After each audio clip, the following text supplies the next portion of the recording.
Hey everyone, welcome to Move the Finish Line. I'm your host, April Nowlin, and if you're looking for a podcast that's authentic, unfiltered, that may make you laugh and might make you cry, you're in the right place.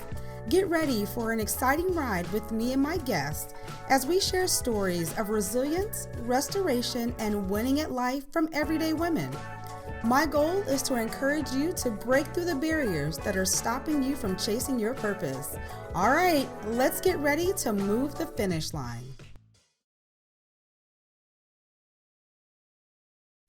Hey everyone, welcome back to the Move the Finish Line podcast. I am so excited about this season. We've had some amazing guests on so far, just talking about their journeys after divorce. We've been talking about forgiveness. We've been talking about, what it takes to even leave a marriage. And then a lot of the guests have really been moving on to helping women and men after their divorce. And so today, I'm really excited about my guest. She is someone that I respect, I admire, I call her friend. I've known her for many, many years and just watched her blossom and grow. And I just admire all the work she's doing. So welcome to the podcast, Dr. Monica Debro. Thank you, April. It is such an honor to be here on this podcast and sharing this moment and this time with you. Thank you. So Dr. Monica, y'all, let me tell you, I wish I could just be like, she's an author or she's a speaker, but her list is long. And let me tell you, this list didn't get long overnight. Okay. Like she's put in the work. She's making it happen, but she's an author. She's a speaker. She is a TV host, y'all. She's just a motivator. And so once again, I just love all the work that you're doing, Dr. Monica, and I'm just honored to have you here today. Thank you. It's an honor to be here with you, April. So in this season of the podcast, we've really been digging into kind of life after divorce. And so one of the things that I'm very passionate about is helping women to love their life after divorce. As a 3-time divorcee, I know that feeling of not liking myself, not liking my life, not liking the direction my life was going into after a divorce. But I believe that you can love your life again even after divorce, even after 2 or 3, like myself. And so today, Dr. Monica is going to share a little bit about her journey to loving herself to life. And so I love this. I love that title, that slogan, that tagline, whatever you want to call it. It is just so powerful because I think a lot of times we focus on, forgiving others and loving others, and we put ourselves kind of at the bottom of the barrel. And so I love the work that she's doing around just loving ourselves. So Dr. Monica, for, the people that don't know you, just share a little bit about, the work that you do to support people. Thank you, April. So my primary focus of helping people is to heal from things that hurt them in their past, including divorce, domestic violence relationships, because I'm a survivor of 2 domestic violence relationships. Actually 3 when I put my thoughts back to it. One when I turned 18, one when I was in my 20s, and another when I was in my 30s, 40s that wasn't physical, but it was mental, emotional, spiritual, and financial abuse. He didn't hit me, but it was still abusive. So my path and my journey to help other women is to help them just to release those things from the past, because we tend to hold on to it. We tend to hold it. And as you said before, we give so much to other people that we forget about taking care of ourselves. We forgive other people quicker. And we wonder, why is it that I'm still feeling this way? Why am I still having this issue? Why am I still going through this? And why do I still feel bad about myself? A lot of times that is because we've not taken the time to forgive ourselves.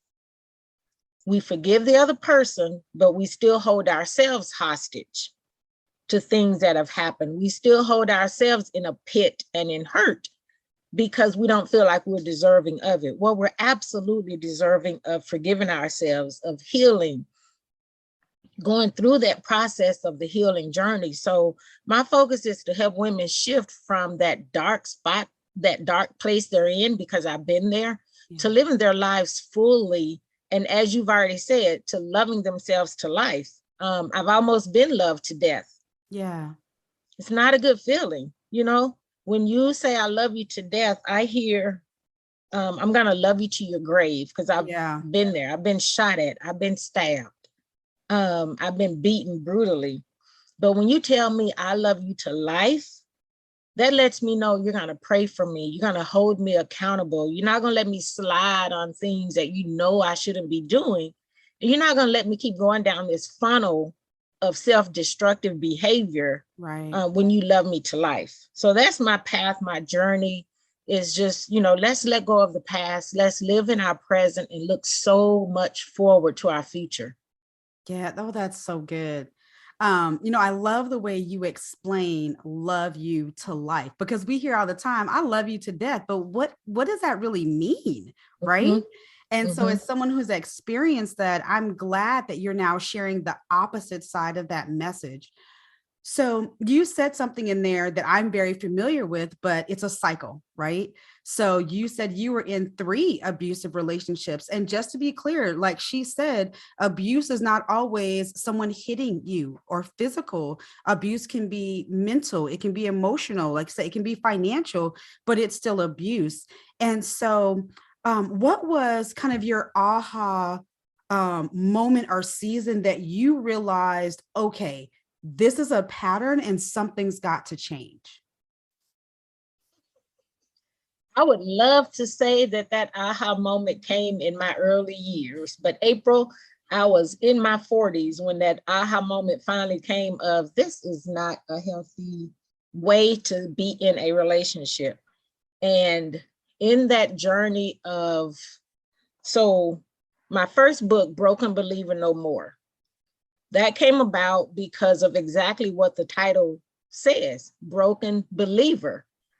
I was a believer in Christ, a Christian, believing in his word, but I was broken and I was in darkness. And this was after my second divorce that I found myself in this dark place. I had attempted suicide before we got divorced. And I think that's what triggered the final departure, was me having an attempt at suicide, but yet not getting that support from him.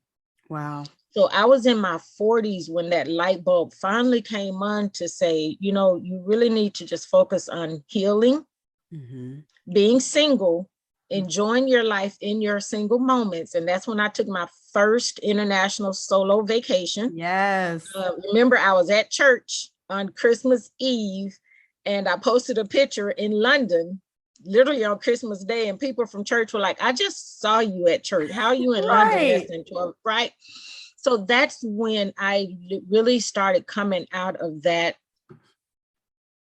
holding of knowing what a healthy versus an unhealthy relationship, how much I needed that in my life. I took that time of my singleness to heal. Yeah. And that's what I find a lot of women don't do, is they don't take that opportunity, that time away from dating, from seeking a relationship, to trying to be quote unquote friends with somebody that you know you're interested in, right? Not taking that time to process and heal, because we can't take old baggage into a new relationship, because then we're going to see that person, you know, we're going to treat them the way, let me put it this way. We're going to try to get them before they get us. Absolutely. Right? Yep. So we have to take that process and go through the healing. Now, healing hurts. Girl. Healing hurts simply because you have to go through those things that are holding you bondage, those things that hurt, in order to identify them so that you can know what steps you need to take to accurately heal from them. Yes. We can't put a Band-Aid on it, because you put a Band-Aid, when you put a Band-Aid on something, it's something like a paper cut. Right. Healing from a divorce is not a paper cut type of wound. That's one of those wounds that get down to the bone. It passes the muscle, Yeah. gets down to the bone, and you really have to clean out all that dirt, Yes. which that dirt can be infidelity. That dirt Mhm. can be, not having that trust in a relationship. That Yep. dirt can be something that person did to your child. That hurt can be physical abuse, emotional, mental, spiritual, any types of abuse. That hurt can be them you just not respecting you. Well, the Bible says that the man is supposed to love the wife, right? Right. That hurt can be just that husband not loving you Mm-hmm. the way that God wants him to love you, Yeah. right? So that hurt can be any of those things, and we can't put a band-aid on it. Mm-mm. Sometimes we need to go to counseling. Mm-hmm. Yeah. And in our culture, let's just be real about it. Yes. Let's be What do they real. say? What happens in this house stays in Stays this in this house. house. Well, what happens in this house is what hurt me. Yes. Yeah. Let's talk about that. So I remember when I went to counseling. So like you, I was in a cycle and I got divorced the last time when I was 41. And I had this just epiphany that I had gotten divorced every 10 years since I was 21. I got divorced at 21, 31, and 41. And I was like, okay, what is happening here? And what God was showing me was like, there was this cycle. I would have about 3 years where I was like, oh, I'm good. I'm okay. Then I would start dating someone. We date year and a half, 2 years, get married, get divorced in 3 or 4 years. So once again, I was divorced 10 years later. And so one of the things that when I went to counseling, one of the things that she started off with was tell me about your childhood. And I was like, this didn't have anything to do with my childhood. It had everything to do with my childhood. And so for you, do you feel like some of the relationships that you allowed yourself to be in had to do with things that either you saw or did as a child or, what you were raised around? I'm so glad you asked that question, because my question is absolutely not. The only thing I may have seen in my household, and I really would have to put some thought to it, April, is if my parents had one of those Holy Ghost type of conversations in the house. Right. But honestly, I know my parents had moments of being upset with each other. Mm-hmm. And I know there were issues in my parents' marriage. So I'm not sitting here saying, oh, my parents had the perfect marriage. Right, Let's right. not get that twisted. But I never saw my dad hit my mom, and I never saw my mom hit my dad. Now, did my mom get upset with my dad about certain things and we would run away? She would pack me and my sister up and we'd run away. Yeah. Right. Well, and I remember one time, April, my mom put us on a bus from Memphis, Tennessee to Los Angeles, California. It took us 3 days to get there. Yeah. We got there and I looked up and I said, there's daddy. And my mama said, your dad is not here. Come on, we got to go catch the cab. Sure enough, my dad had flew from Memphis to Los Angeles And beat the met us at bus. the bus station. Right. Beat us there. We literally got in a cab for sure. We went from the bus station to the airport and daddy flew us right back home. Girl. So I never saw abuse in a way that it was hitting and things like that. Mm-hmm. But now you really have me thinking, because there were issues and my mom would be like, well, we're going this place, we'd be gone for a little while and go back home. But as far as abuse from what I have experienced, I did not see that growing up. Good. So, and I'm glad that you're sharing that because when we have trouble in our intimate relationships, so with the opposite sex and marriages and things like that, sometimes we tend to think that it's always because something bad has happened to us, right? Mm-hmm. And that's not always the case. So that wasn't your story, right? My story was different. I saw abuse, though I was not in an abusive relationship physically, but I allowed myself to be manipulated and things like that. So I'm glad you were able to share that other side of it, because it's not a one size fits all when we're talking about being in these relationships, right?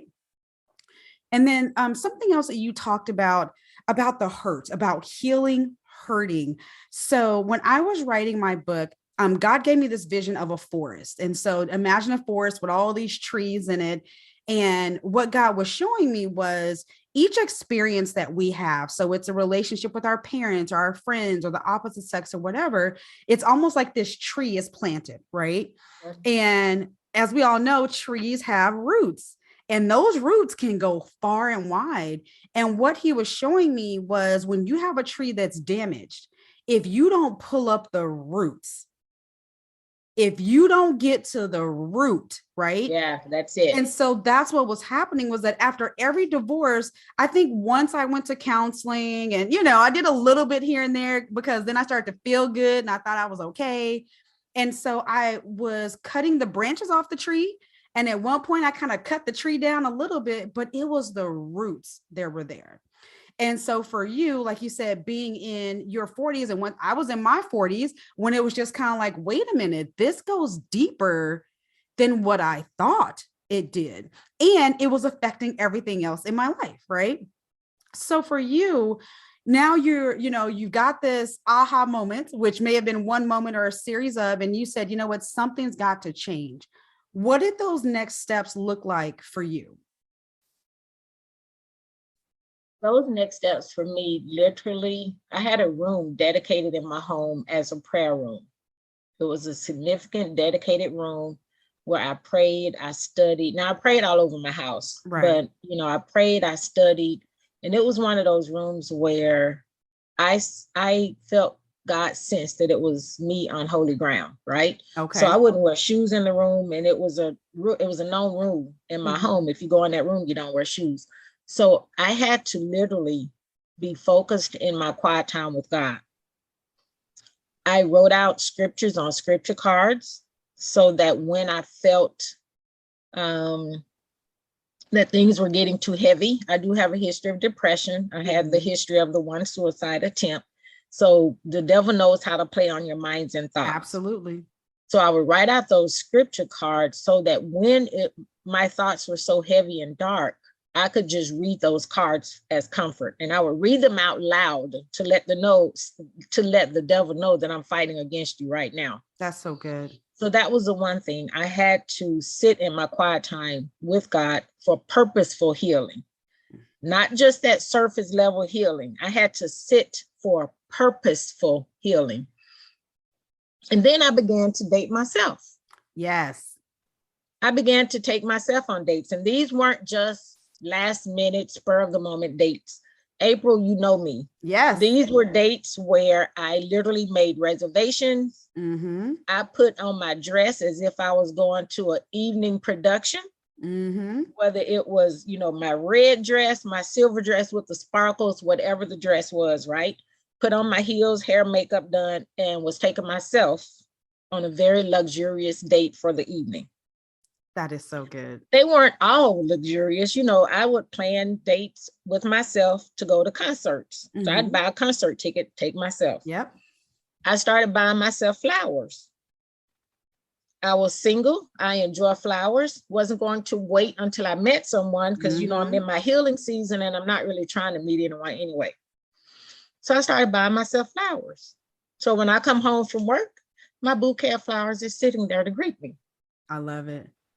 I started doing international and national travel by myself, not waiting on friends, not waiting on family or anyone to join me. One, because I'm on my own healing journey and I need to learn how to enjoy myself, right? Yes. Because I've heard it says, if you don't like spending time with yourself, how are you going to expect someone else to enjoy spending time with you, right? That is so good. Yes. If you don't know what you like, how do you teach somebody who's coming into your life that wants to treat you the right way? How do you show them what you like if you don't know what you like yourself? Yep. Right. So that levels it up for whoever else is coming into your life, because now you're at a standard of knowing what you like. And if somebody tries to come into your life and they don't like those things, I'm not going to waste your time. I'm not going to waste my time. Yes. If I know I like to travel and you tell me I'm not getting on an airplane, nope. Thank you. Nice to be your friend, but So it kind of sets the stage. So I was setting the stage for enjoying life, whether I was single or in a relationship. Yes, I'm so glad you brought that up because a lot of times after a divorce, there's this picture painted that you're never really happy again until you're in the right relationship, right? And typically that means you're into the new marriage or things like that. And I believe in all that. I believe in getting remarried when the time is right. I believe in all of that. But I feel like we put so much pressure on that being our final happiness that we don't focus enough on being happy in your single life. Mhm. And that was something that I think I failed in between my marriages, was really getting to know myself. And so coming out of those marriages, it was almost like, wait, I don't even know what I like anymore. Do I like to read? Do I like to, what do I like to do? And so making ourselves a priority is huge, right? And that's whether you have children or not coming out of it, you can do things. For me, I'm like you, I love to travel. I will hop on a plane by myself to a new city and keep it going. I, like you, I have gone to concerts and plays. And I mean, if I just bought tickets to see Black Violin because I was like, oh, Yes. I can't wait. Yes. And I mean, didn't even think to be like, do I need a crew to go? Like, you know what I'm saying? And so making ourselves a priority is huge in our healing process because, like you said, then if and when you're ready to date again, then you have that standard and someone can't just come in and impress you with the fluff, right? Because it's like, look, I can buy myself flowers. I can take That myself on part. the trip. What more what else you got to offer? I can take myself Mhm. to dinner. What else you got to offer? And so I love that you brought that up. So one of the other things that I am just a huge proponent of is having a good support system. And so along your journey, what type of support did you have, whether that was personal, like friends or family, or professional, like counselors and therapists? Let me back up 1 second. First, I thought you were going to say you bought a ticket to the New Edition concert because they out touring again. Wait, I'm just waiting because soon as I see them open, you are not playing. I'm gonna be the first one there to see New They Edition. open now. I bought my single ticket to go in Tampa April the 7th. So they are out now. So you want to see if they coming your way. But the Black Violin was my first concert, and I call it a concert. Yeah, yeah. My first concert I bought myself for myself as a single woman too. So yeah, you're gonna Okay. enjoy it. I All right. dressed up and went right on to see the Black Yes, Violin and yes, had a good time by myself. yes. Um, So for New Edition fans, get out there, get your tickets. Absolutely, get out there. Now that I've said that, support system. Yes. So I have to be honest with you, and for your listeners, I kind of sheltered in Mm-hmm. because sometimes you need to be by yourself and not hear all of the comments, whether healthy comments or non-healthy comments. Because here's the thing, April, you can have a set of friends that are support, but they may not know how to support you in that moment. Right. Let's think about Job. Oh, come on. Job was going through. Mm-hmm. Job had those friends. First couple of days, it was all good. Everybody was being quiet, sitting there being comfortable, but then somebody opened their mouth. See? And when they opened their mouth, was it good for Job? In a way, yeah, because he's like, I'm not turning against my God, and I know I didn't do anything to, this, that, and the other. So we can have friends who sometimes think that what they're saying is healthy, but it's not. Right. In those moments, sometimes you need to, as we have been doing for the past 2 years, well, not so much lately, you have to shelter in place. Yeah. And in that sheltering in place, you're also sheltering in faith that God is going to give you a true healing to where when that person that you're no longer attached to as your husband or as your wife, when that person is in your environment, it doesn't shift your emotions. God can heal you to a place that you all can be in the same spot and still say, hi, how are you? I'm great, good to see you, and move on. And you not walk away from that moment, starting your hurting process all over again. Does that make sense? No, that makes total sense. Yes. So sometimes you have to be alone with just you and God to go through that healing. And at the time of my first divorce, I was still in Phoenix, really didn't have a support system to kind of lean on. At the time of my second divorce, I was married to a pastor, and we divorced. And at the time of that divorce, I had already had 2 losses several months before. My mom passed away September 2012. My dad passed away November 2012. Wow. My divorce was final December 2012. So from September to December, I had 3 major changes in my life of 3 people who were no longer in my life. So I just needed to shelter in and just really dig into what God said about me. I was broken, I was hurt, but after I went through that brokenness and I went through my healing, that's when God started talking to me about loving myself. Yeah. Just as much as I love other people. Right? His word says, love your neighbor as you love yourself. Yeah. So that tells us it is not selfish to love ourselves. It is not selfish to treat ourselves to the Black violin concert or anything else that we want to do. Absolutely. We are commanded to love ourselves. So in that, I had to go through my healing. And honestly, April, I have to say, I kind of did it by myself. Okay. I did it by myself. And I just had to. Yeah. But I love that you're once again sharing that perspective, because everyone's journey is different. And so for the person who may be listening to this podcast saying, but I don't have a large group of friends or a large group of friends that I can trust, or maybe you lost your friends in a divorce, because that happens. In my second divorce, everyone that I thought supported us and loved us when we divorced, they forgot my name. And so there are times when we may not have those humans, the tangible people to depend on, but we have to learn to depend on God and sit with him. Right. Yes. And so you're right. I mean, not everyone is going to have this big circle of friends or resources. And so, but I believe it's key to listen to God, because he's the one that's going to bring about healing. And I almost feel like it's quicker, right? Because you're almost forced to do the work. God is like, look, we're going to get through this. So I love that you shared that perspective. So you're an author a couple times over, I believe.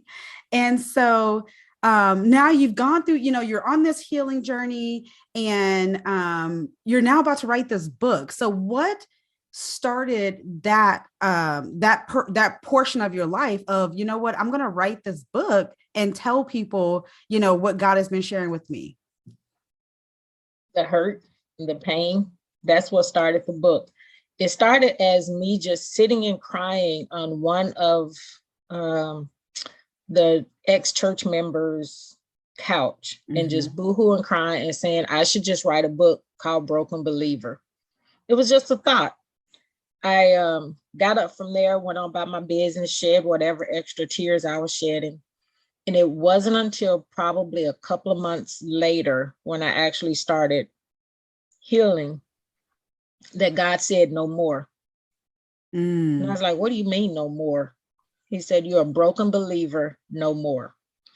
And from that, the writing journey began, of me sharing different parts of my life, through domestic violence, through being married twice, through, and I'm an open, transparent person, but the healing that I needed to go through after an abortion, he just took me through all of that healing. And through writing that book, I was healed through writing that book. That was a catapult to him completely healing me, because as an author yourself, April, you know, when you start writing, you think you're going to write about this, that, and the Yes. other. And God's like, no, we're going to go deeper. Yeah. You can't share part of your story and leave part of it out. You're being fake. And we can't be fake with the Father. Mm-hmm. So I went through that healing process. And, you know, as you're writing, you're healing. Yes. Because he's bringing up stuff that you forgot about. And I'm like, wait a minute. Absolutely. And he's revealing things, because the night that I attempted suicide, it wasn't until I was writing that part of the book that God said to me, it wasn't meant for you to remember. Wow. At that particular part, because I'd taken some sleeping pills. And just to shorten that story a little bit, I'd driven home, thinking that I was going to wreck on the way home, but I made it all the way home. And as I'm driving and I'm not falling asleep, I'm like, okay, what's next? And I thought, you know, I'm just going to pull the garage, let the garage door down, leave the car on, go to sleep. I remember everything about that drive except pulling into my garage. I remember pulling into my cul-de-sac. My home is only 3 houses in on the cul-de-sac. I remember pulling into the cul-de-sac. I do not remember getting out of my car, walking in the house, and falling asleep on the stairs. Wow. And as I was writing that book, I was thinking, why didn't I remember pulling into the garage? And he said, it wasn't meant for you to remember. Because had I remembered pulling into the garage, I would have had enough sense to let the garage down, leave the car on, and just fall asleep. Look at God. Look at God. Because if I remembered, I would not be here today. Yeah. Wow. I just, it warms my heart just to hear the love that God has for you. And, we think about sometimes some of those painful moments, and we almost like get upset with God, right? Because it's like, well, I can't remember this, or I don't know what happened. And God's like, baby, I'm just trying to protect you. Yes. I have a similar experience of when I was molested as a child. And to this day, I cannot remember like some of the fine details. And about 20 years ago, I did the same thing. I was like, God, why can't I remember? And now being in my 40s, I'm glad I don't remember. I'm glad I don't remember that, because I feel like if I would have been able to remember those fine details, I would have gotten stuck in that story. Right. Because that is what would have played over and over and over. Instead of me seeking out healing and forgiveness, that is what would have played in my mind. And so it just, what is Lisa Turkhurst? I think she calls it those winks from God. Like, I got you. I'm protecting you. So, when you started talking about writing the book, you said it was birthed from your pain. And one of the things that I believe is that your pain can have a purpose, right? Like we need to assign our pain a purpose. And I think that one of 3 ways that pain can have a purpose is, 1, it can prune us, right? So God is saying, I'm going to let you go through this. I'm going to allow you to go through this because there's some things that I need to get out of your life, right? The second thing is, I think that he allows us to go through some things that brings us closer to him. So the story that comes to mind that I always reference in this is when the disciples were in the boat and there was all these winds and waves and stuff, and Jesus walked up and he was like, or Jesus was sleeping, and they was like, you don't see this storm? And he was like, be still. Like, I'm going back to sleep. And Right. God just reminds us, like, I'm here. Like, I'm in the boat with you. I wasn't outside the boat. And if I was in the boat taking a nap, then you should have known he was good. And then the third way is, I believe that we experience things so that we can help others. And that's where I see your story being, right? You writing the book and the work that you're doing is that you didn't stop at, okay, I went through this painful season and now I'm healed. Have a nice day. But we go through things so that we can help others who may either go through them, or before they go through them, hopefully we can help them out. Yeah. So, it's interesting that you mentioned, I do this, now I'm good, I'm healed, peace out. That is exactly what happened when I wrote my book. I finished writing it and it sat on the shelf or in my computer for about 2 months because I was like, oh, good, I got my healing. I'm good to go, moving Right? on. And God was like, what about the other people that need to get their healing just from reading your book? I was like, oh, okay, guess it's going forward now. Yes. So for those of you who are unfamiliar with what I do, I am a divorce recovery coach. And when I wrote my book 2 years ago, I had literally the exact thought. I wrote it because I knew God was telling me to write it as part of my healing. And so, like you said, Dr. Monica, as I was typing, it was almost like I was reliving it, but I was releasing it. And I remember when I got to the end of the book, I felt just such a level of peace and healing that I knew, all right, I can move on. I'm good. And when I published the book, and I'm sitting right here. Y'all can't see me, but I'm sitting at the same desk. When I published the book, I clearly heard God say, this is just the beginning. And I was like, Mhm. what? Like I wrote this book, I was obedient, I'm done. And so literally guys, that step of obedience of telling the story is what got me to doing the work that I'm doing today, is because I felt like, God, you didn't heal me just for me, that there are other people out there that need to hear my story and story like yours, Dr. Monica, to help them on their healing journey. So tell us a little bit now about the work that you're doing. So you wrote the first book. Now tell us what's going on. How are you helping people today? I am helping people to love themselves to life, which is the second book, as well as the journal that goes with that. Because again, a lot of times we get lost in relationships, and when those relationships end, we don't know what to do Right. because we've lost ourselves in the previous relationship. So I am helping people to get over those things that are keeping them bound, Yeah. those things, those thoughts, and, saying positive things about themselves. We're often told, fake it until you make it. Right. Hey, we have to fake those positive affirmations too until, we start to believe them. Yes. So, things that people said that were negative thoughts, how can you switch those negative thoughts into something positive? And as soon as you have that mustard seed sized thought of something that's negative, you need to immediately switch that over into a positive. What does God say about you? Find a positive quote Yes. of something that uplifts you, right? So, what is it that you can say about yourself or do? What changes can you make immediately? And what changes and goals can you set long term so that this time in 6 months, you're better off mentally? Because for me, April, we can be good financially, we can be good Yep. in all other areas. But if we're not good mentally and emotionally, that can make all the difference in the world. Yep. And unfortunately, what I see a lot of people wanting to do now is they want to know, how can I make this 6 figures in 6 months? But I'm Yep. not really concerned about my mental health. Yes. I'm going to pay a coach to help me do 6 figures in 6 months, but I know I'm jacked up in the mind Right.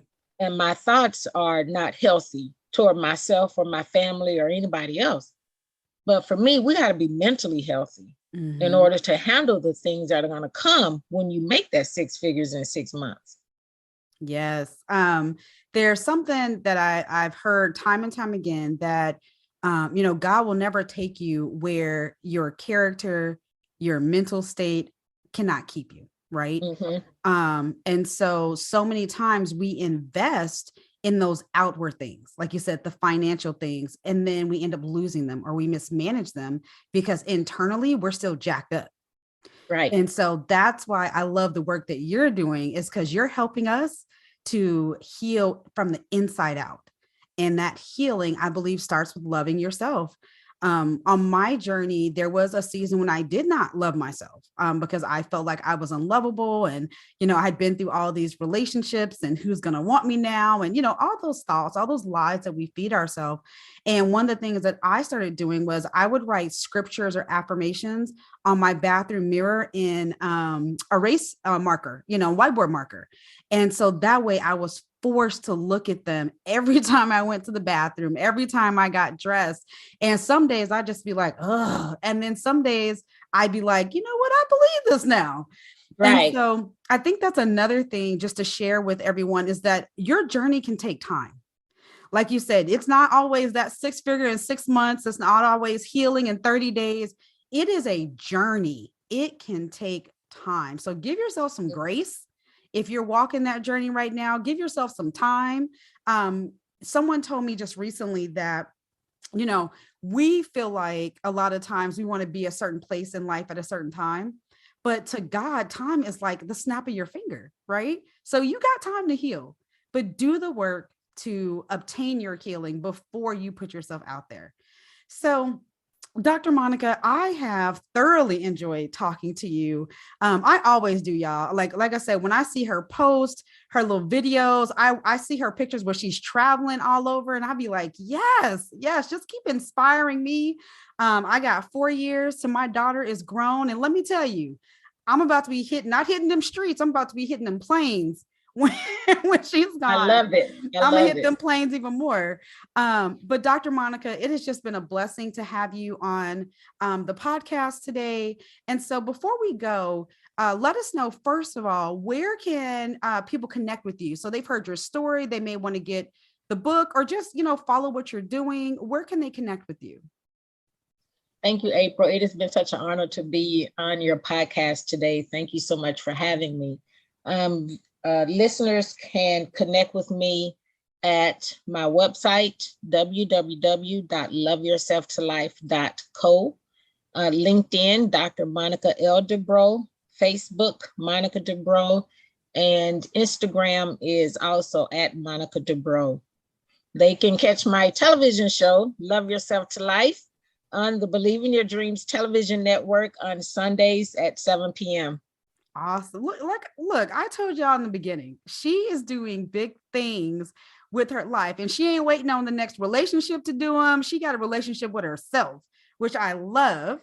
And so lastly, if there's someone listening, Dr. Monica, who may say, you know what, I don't quite love myself yet. What advice would you give them?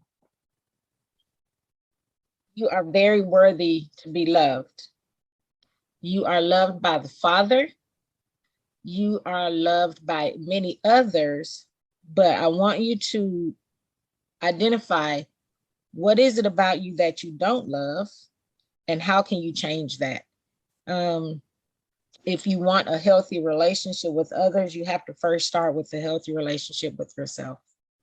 That's so good. That is so good. So guys, I am so excited again to have Dr. Monica. Thank you guys for listening. If it is your first time listening to the podcast, welcome. And if you are an avid listener, I just thank you for your support and continual, listening to the podcast. So if you guys haven't checked out season 1, I'm telling you, go back. There's some just really good stories. We're talking about finance and motherhood and mental health and all these different things. So make sure you guys go back and check out a previous episode. And until the next time, get out there and move your finish line. All right, y'all. Now, I hope you enjoyed this episode. I pray that it encourages you and you were able to laugh a little bit along the way. Now, if you know someone who has a story of resilience, restoration, and winning at life, let me know. I would love to share their story with my audience. Don't forget to subscribe to the podcast so you guys don't miss a beat. If you want to connect with me, hop over to aprilnowlin.com, where you can learn all about how I help women to cultivate their purpose so they can impact more people. You can connect with me on Facebook and Instagram and Clubhouse under April Nowlin. Thanks again for listening.